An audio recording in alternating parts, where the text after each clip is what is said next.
Yo, what's up, everybody? Welcome back to Born to Create. So I am super amped today to have my boy Rahzs Story on the call.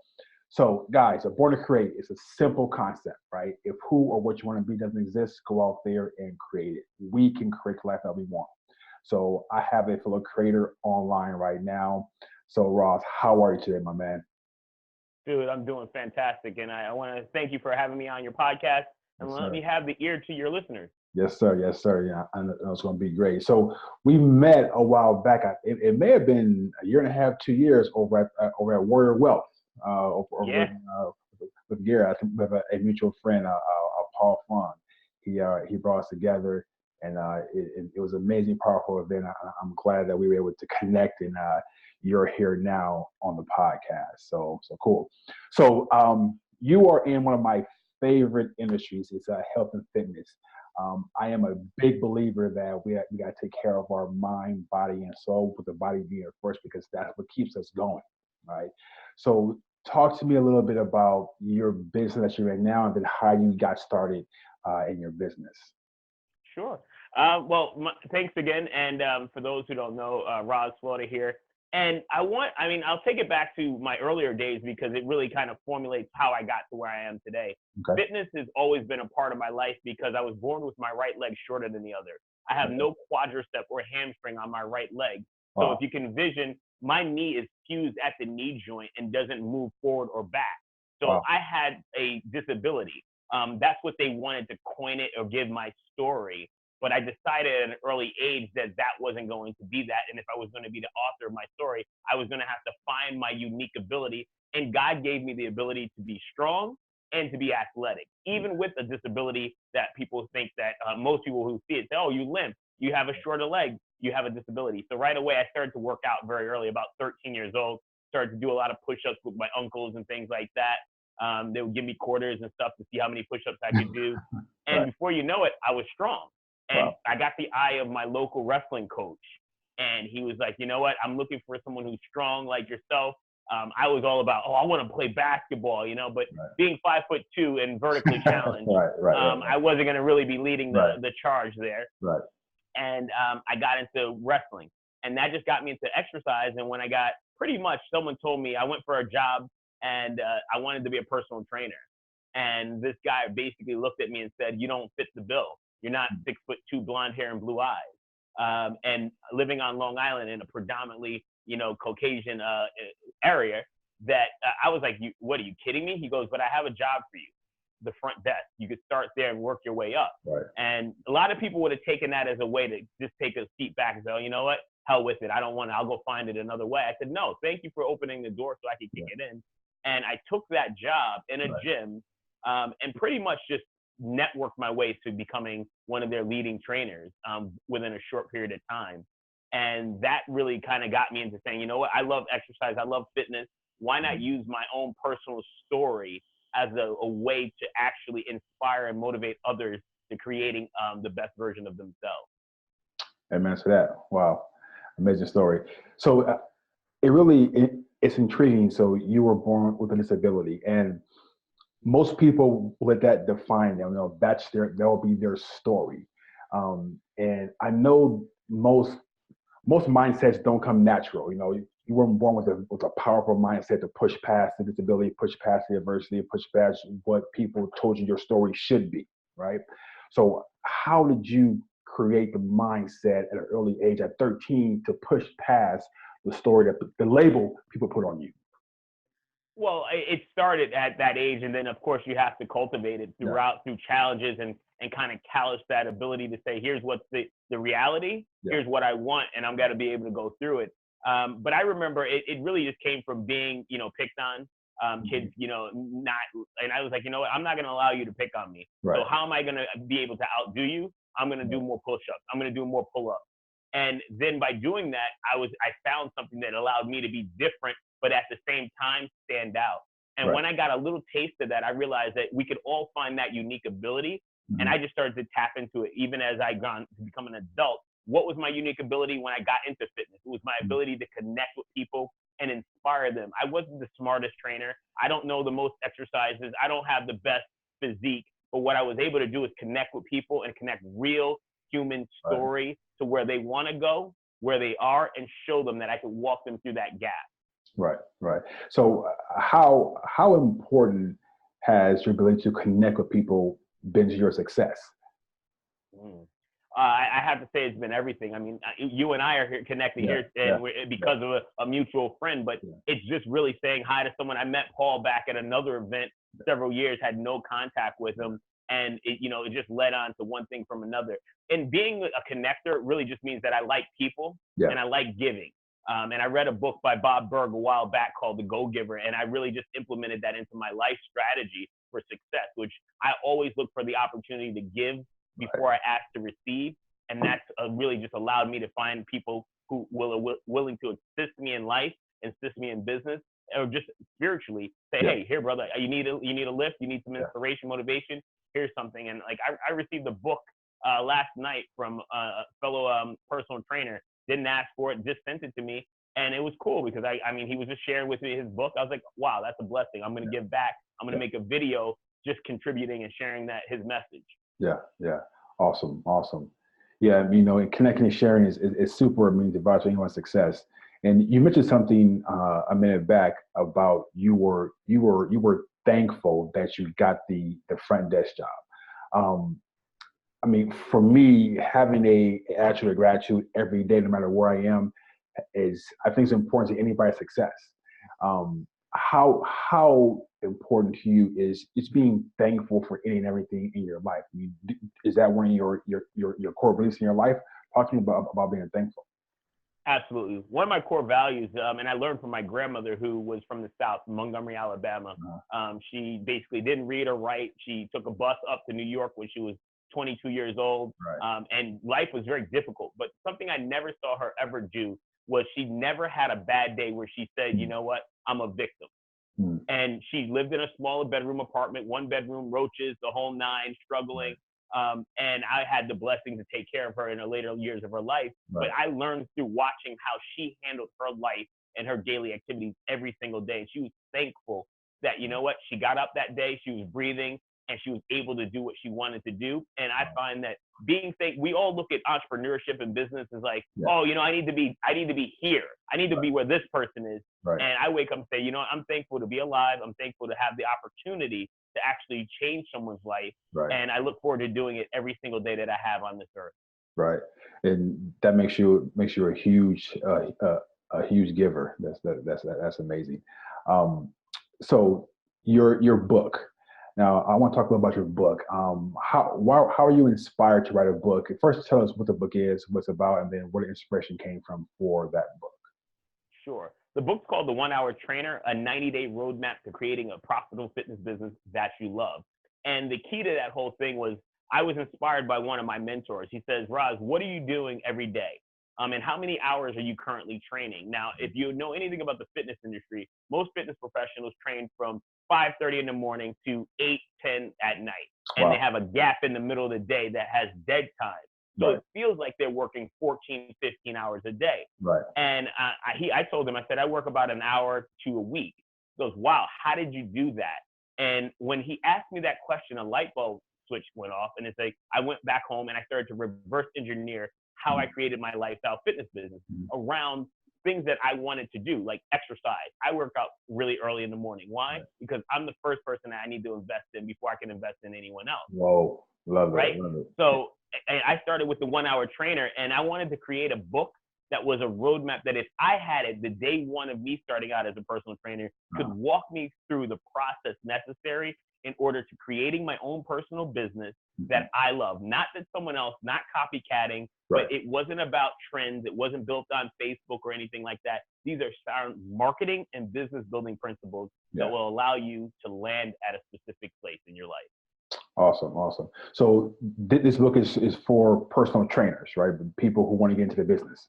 Yeah, it's for personal trainers and anybody in a service business, really, because I give a lot of illustrations about being in the personal training business, but the 9 basic pillars that the book is built off of are business practices that anyone in any service-based business can utilize automatically.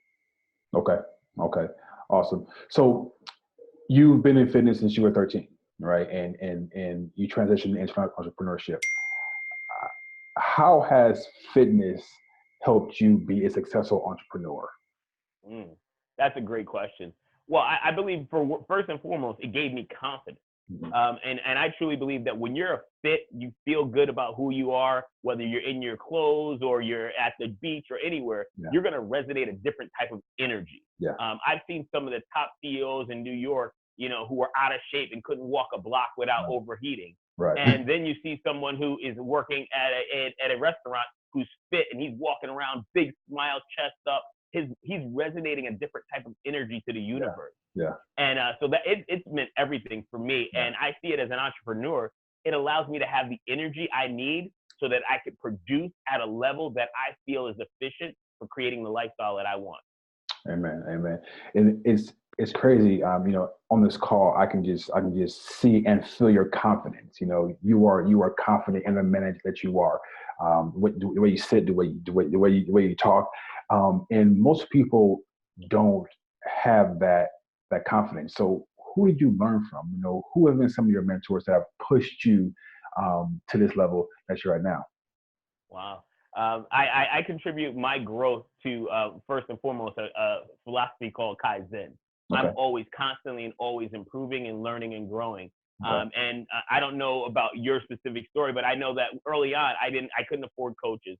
I couldn't afford mentors. Yeah. So I had to go and use a library card. So books have always been the first and foremost teacher for me. Yeah. And I had to be self-taught because I grew up with a reading disability and a learning challenge. So I was afraid to read in public. I was afraid to speak in public. So I went to the library and just spent time reading and learning and teaching myself how to read. Yeah. One of my favorite is Jim Rohn. He's actually a picture behind me here. Was an early mentor. I mean, I read everything I could possibly read from Jim Rohn, Brian Tracy, Les Brown, Tony Robbins. These are all, names that a lot of people will know. And then some that they might not know is like, I love like things from Napoleon Hill or W. Clement Stone. So I believe that leaders are readers. And then the key to that caveat is that we could all talk about all the books we read, but if you're not implementing it and living it, you're a fake and a fraud. Say that again, brother. Say that again. I love it. Yeah, I see you got David Goggins back there. I mean, that man is a beast. Is a beast. Yes, he is. You mentioned my story. I mean, we share some of the story in two aspects. One, same here. I couldn't afford coaches. I couldn't afford mentors. I was stuck to YouTube and books and library cards, just trying to scrape together $15 to go buy a Jim Rohn book, right? And I think it comes down to how determined are you to succeed. And the second thing we share is, you share a disability where it's physical. With me, I grew up with a major stutter, so I was afraid to talk. I was afraid to get up and stand and speak because I'm thinking, wow, they're going to hear that I stutter. They're going to judge me. And like you and me, it's like I had to get to a point where my message is not about me. Same thing as you, is that your message is not about you. It's about how you can help somebody prepare to the next level, right? And I just love how you look at your disability as a blessing, as something that's not going to keep you down. And same here is like I had to figure out what my message was and put it out there no matter what. And so we do share some similarities in that. So family life. I know you're a husband. I see your wife on Facebook. So talk to me about family. Where you at, wife, kids, and share a little bit about that. Sure, man.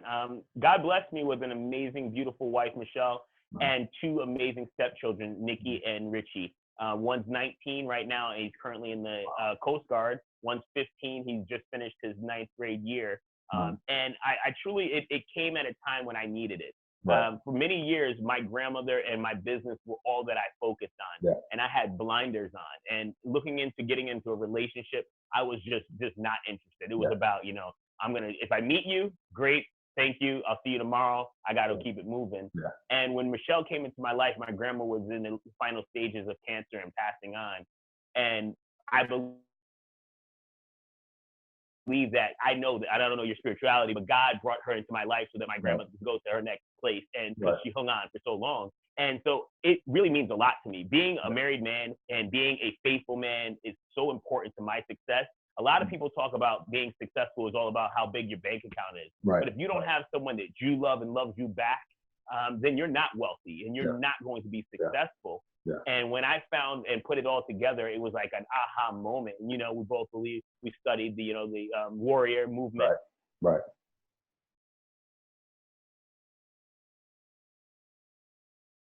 And spirituality together changed the game for me, because now I can relate to my client. I can relate to having to go to school in the middle of the day. I can relate and say, hey, you know what? Hey, brother, you may be struggling with this. Let's have a conversation. You know, and it just means everything to me, man. It changed my perspective and my focus of what success is and what creating a lifestyle is.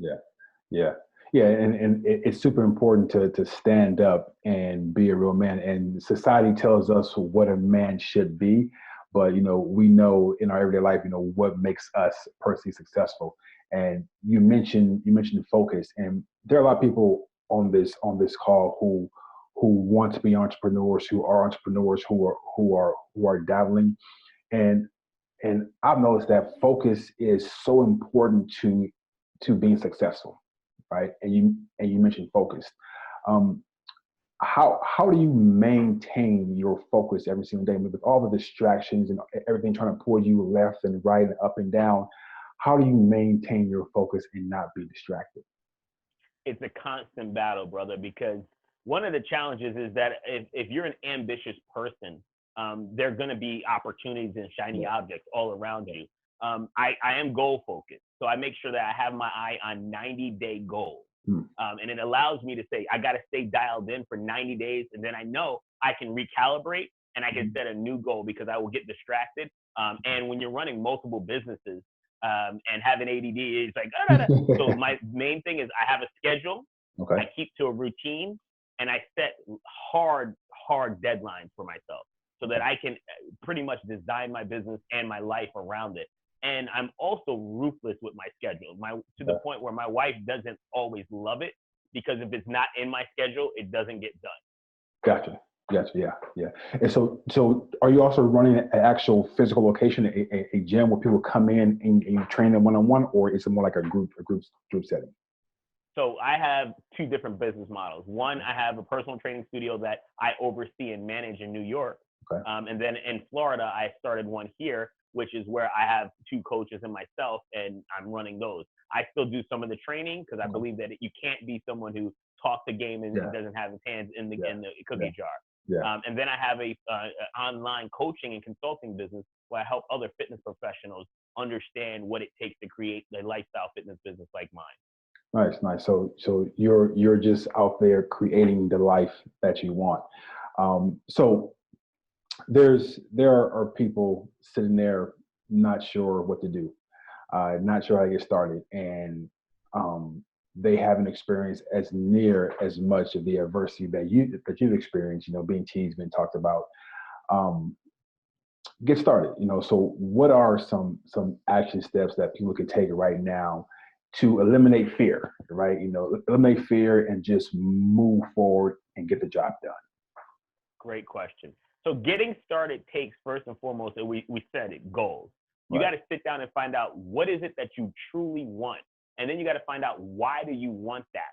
Because a lot of times we have filters and beliefs that we actually never created, but we picked up along the way to where we are today. And when you understand where you want to go, like a lot of people hear this number, I want to be a seven-figure, multiple seven-figure, I want to be this, that, and the next, because we're entrepreneurs and that's what the language we talk. So set a goal. Then you got to take immediate action on that goal. You can't set a goal for, I'm going to get started 30 days, 90 days down the road. You need to start that day. What is it that I can do today? So if it's, I need to go buy a book, or I need to go to the gym, or I need to actually go speak to an attorney, whatever it is, get started. That's the first and foremost. Get some momentum. And then you have to start to work on your belief system, understanding that nothing is going to happen overnight, and you are going to run into some adversity. And when you hit that adversity, you must embrace that adversity as, this is the blessings and the lessons that I'm going to learn so that I can keep moving forward and persevere. So goals, action, and understanding how to embrace adversity. And that's all you need to get started. Gotcha. Goals, actions, and embrace adversity. All right. See, and a lot of times I've learned that people have a story that they've told themselves over and over and over again. And it can be a good story or a bad story. In most cases, it's a bad story, right, that we tell ourselves. And we get to a point where we start believing that story, and that story affects our actions and our ability to move forward. And I've told people, you know, and most of the times, those stories are false stories that you've conjured up in your mind. And if we can learn to reverse our belief system, reverse what people are said about us, reverse the labels, that's a huge step forward into succeeding in life. Because I heard that 50% of all our past is false stuff that we made up ourselves. 50%. That's just crazy. And if we can realize that we have the ability to move forward and be successful, and be like you, someone who's just, you know what, this is it. This is what I want. I'm going to get it, and no one's going to stop me from creating my life, because, you know, I believe that God is a creator, right? He created everything that we have. So if he's a creator, we can create as well. You have a phrase that's coined, boom, right? Talk to me about boom, and because every time I think of boom, I think of you. Talk to me about boom and like what that means to you, where it came from. Great. So boom is all about shifting your paradigm. Okay. And it's something I learned from Tony Robbins, and he calls it, if you've ever heard of his Unleash the Power Within experience, the Firewalk experience, he makes this move before he goes on stage, and it's a power move. Right. And that power move changes his physiology. And when you change your physiology, your energy shifts, which then shifts the way you think and the way you act. Right. So it's not something that I do as just a catchphrase. Yeah. It's a way for me to shift the energy from, if it's in my videos, if it's live, before I speak in public, I make that move. Gotcha. Sometimes you mentioned belief systems, you know, I don't feel good. So when you say you don't feel good, how do you stand? How do you sit? Right? So I knew that I'm going to be here talking to you. So I made that move before I came on camera, shifted my state so that my energy resonates to you and your listeners, and I can give everything I have and be 100% present for you at this moment. Awesome. It's all about energy, right? I mean, it's all about energy and we put ourselves. That's really amazing. Well, this has been, for me, totally mind blowing. So what's next for you? Well, actually, let me go back real quick. You mentioned before that you exercise early because you want to invest in yourself first, right? Consistently building my business. Say it again. So my first goal is to just consistently keep building the business and helping people. Through we're going to be doing a re-edit of my book, just updating some things that are going to be inside there. And that's really the big thing, is just keep doing what I'm doing. I'm really, like I said earlier, I'm blessed to have created a very happy life at this point. And that's really it, man. You know, I don't want to add too many things to the stove, because that's when we get distracted. Yeah. And I guess our connection was kind of bad. I asked you a question before that. And the question was, so you mentioned that you work out first thing in the morning because you want to invest in yourself, right? And most successful people that I know, 90% of them, they have a daily routine. So walk us through your morning routine to get yourself ready to walk into that business and execute. Great question. So my daily routine starts out with, I reach over and I put my hand on my wife and I pray. And the reason I do that is because I want to connect with my spiritual being immediately before I do anything or give any energy away. And a lot of times she doesn't even know it's being done because she's still sleeping. Then, like I said, I get up and I hit the gym. I don't think about what I'm going to do. I don't stop. It's put the clothes on, go to the gym, do my stretching routine, everything there. I come back home after that. I have a greenish drink and I journal. Right away, I start to journal. And I look at my schedule. Boom. Open up the computer. What I got to get done. Who do I need to call? What do I need to say? And the cool thing about that, I have to work on it because I use two different schedules. One's a digital. And for some reason with us, I was like, what time? I didn't even know, but it happens. But I knew that we were going live today. So I had an open schedule. And that's really it. And then I look and see who do I need to contribute, reach out to. Yeah. I believe in cultivating relationships. So every single day I look to reach out and connect with one or two people that just I haven't spoken to, just to say what's up. Hopefully you're having a great day. And then I invest about an hour with my son playing basketball or working out. Okay. And that's really the day, man. And I consistently do that Monday through Friday. And the last part of my routine is what I call Sunday Fun Day. Okay. And I don't schedule anything on Sunday. So I mean, I rarely have anything other like this week we have our writing group. Once a month, I have to be somewhere at 2 o'clock. So I'll wear a watch. But outside of that, I don't wear a watch on Sundays. That's I nice. don't do a lot of text messaging or calls. It's just purely me being connected with myself and whatever it is I want to do. Amen to that. That's awesome. So a few more questions before we wrap up.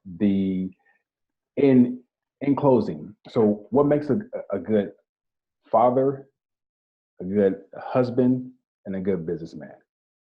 Cool. So I'll break those into three. A good father, first and foremost, and I had to learn this from my son, is you have to be a listener.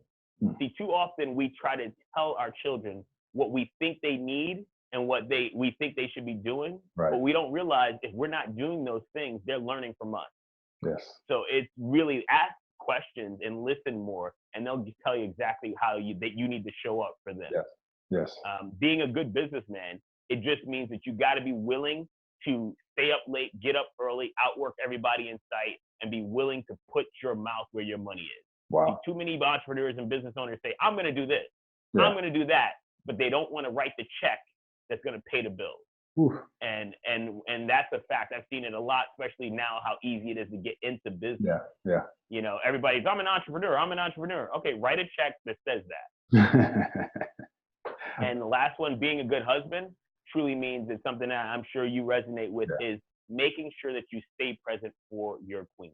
Right. And it's too easy for us to have stress and talk about, oh, I got this business or I got this going on and I can't do this. I believe, and I borrowed this from Garrett J. White, I do have date night every Saturday night. And then sometimes if I'm traveling or anything, I will shift it to a Thursday. I'll shift it to a Tuesday because I want to make sure that time is invested in my wife and connecting. So we do something where it's no cell phone. And that's hard for her because if you have kids, you know, you always want to, what's going to go on? But I'm like, if we're looking at our phones, it's too easy for those little red buttons to distract us. And we're both business owners. You know, like if I see something from a client or something, now my attention is diverted and I've lost that connection. You know, and I can fake it, but then I know in my heart, I'm not there. So that's really it. You know, business, fatherhood, and being a husband, it all comes together. It's just about focus and listening. Right. So your theme is investing and connecting. That's who Rahz is. You're an investor and you're a connector. And absolutely. And that's more for your business and family. Last thing is that how do we find you? I mean, first of all, your book is on Amazon. It is. Okay, perfect. And then so social media, website, how do we find you and learn more about you and your mission? Thank you so much for that opportunity to share this. I really do appreciate it.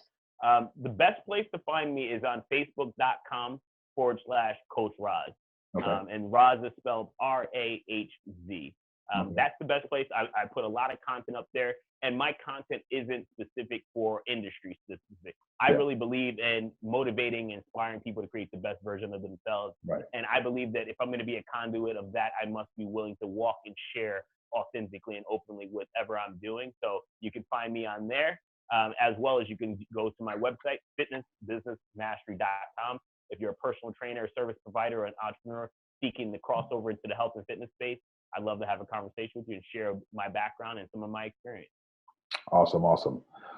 Well, this has been a total blessing, my brother. I mean, I thank you very much for your time. I mean, I know it's so valuable, and I know my listeners will get a lot out of this. So, you guys, my man Rahz just dropped some bombs for us. So, you know, take action. Look into what he's doing, look into what he's saying, and follow every aspect of what this man is doing because it's totally life-changing. I mean, I hope you were taking notes. I was taking notes. And remember that everything that you do, you create. What you want or what you don't want, you create that in your life, all right? And Rahz, in closing, anything in closing? Just go out there and live your best and most authentic life, and it starts daily. Start daily. All right, guys. Thanks for watching Born to Create, and we will see you on the next episode.